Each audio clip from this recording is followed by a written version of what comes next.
ভূঁইয়া, পিতা মোহাম্মদ কবির ভূঁইয়া, গ্রাম বাউতলা। হাফেজ মোহাম্মদ আজিজ চৌধুরী, পিতা মৃত মোহাম্মদ নাজির হোসেন চৌধুরী। হাফেজ মোহাম্মদ রবিউল ইসলাম ভূঁইয়া, পিতা মোহাম্মদ আবু হানিফ ভূঁইয়া, বাউতলা, আখাউড়া, ব্রাহ্মণবাড়িয়া।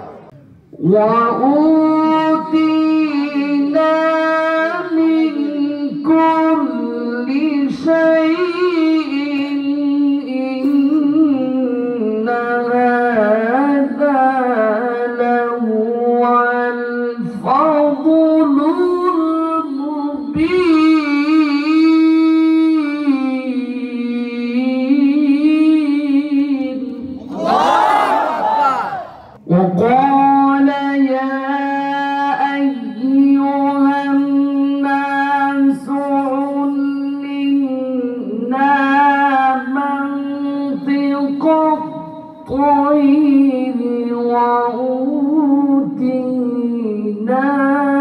من كل شيء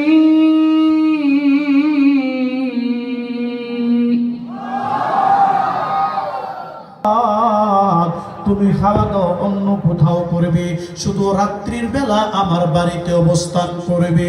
এই রকম করতে করতে 1 বৎসর অতিবাহিত হয়ে গেল। কয় বৎসর বলেন? কয় বৎসর? 1 বৎসর অতিবাহিত হয়ে যাওয়ার পরে হাফেজ আবুল বারাকাত হঠাৎ করে সন্ধ্যার পূর্বে তারায় দেখে তোমার গুনাহগার বান্দা, গুনাহ করেছি, পাপ করেছি, আর জীবনে করব না, জীবনে করব না। উলামায়ে কেরামের কাছে তওবা করো, আল্লাহর হুলির হাতে দিয়ে তওবা করো, মসজিদে নামাজ পড়ো।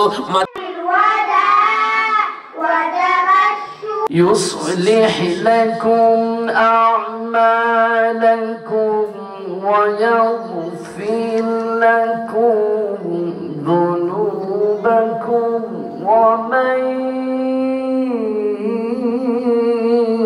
يطع الله ورسوله فقد فاز فوزا عظيما.